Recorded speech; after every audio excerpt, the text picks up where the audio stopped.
Imagine half of your population not having any say on how their country is run. Could you? Less than 100 years ago, this was reality for American women.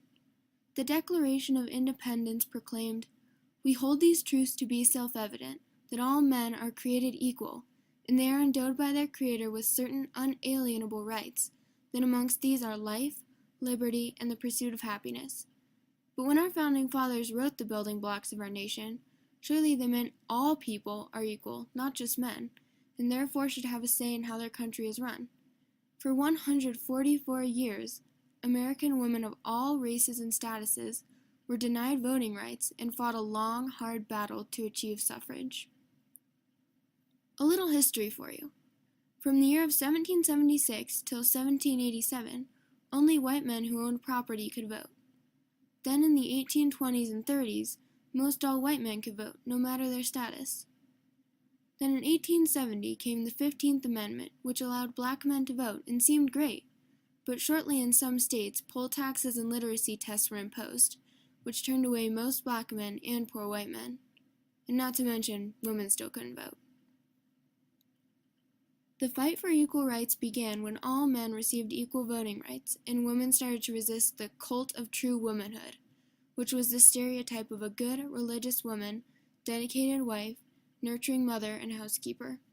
This new attitude especially picked up in the 1850s, but the Civil War started and all thoughts of women's suffrage were forgotten, even though Abraham Lincoln was for the idea. Many women banded together to pass an amendment for women's suffrage and tried to please the public into voting for the movement. Elizabeth Cady Stanton and Susan B. Anthony used the 15th Amendment to their advantage and sided with the racist white Southerners, saying women's votes could level out African American votes. When this didn't succeed, they founded the National Women's Suffrage Association in 1869.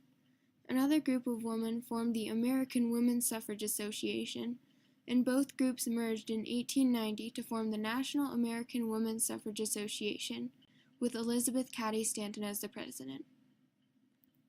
In the early 1900s, women's suffrage was picking up speed, and more states were legalizing this new right. While women had been able to vote in the western states such as Wyoming, Utah, and Idaho for years, states under the old Mason-Dixon line and Pennsylvania still had not allowed this right.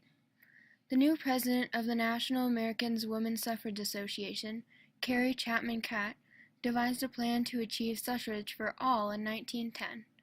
The winning plan, as she called it, would motivate all suffrage groups in the country and made great advancements until they were slowed down by World War I.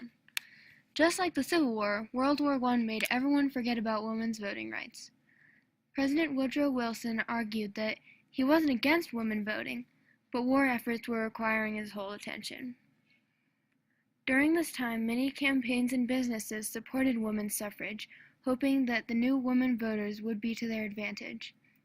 For example, temperance advocates, people against the consumption of alcohol, thought that if women had the right to vote, they would sway the cause against alcohol and win the long argument.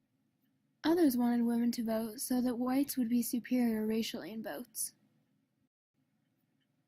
The protests continued, and women of all races, statuses, and backgrounds attended. They protested peacefully in front of the White House and advertised their thoughts on signs. They used many tactics such as hunger strikes and silent vigils, and many were fined for this, but wouldn't pay up, as they believed what they did wasn't wrong, and they were thrown in jail. The women in prison experienced awful conditions and became interested in the well-being of inmates and prison reform.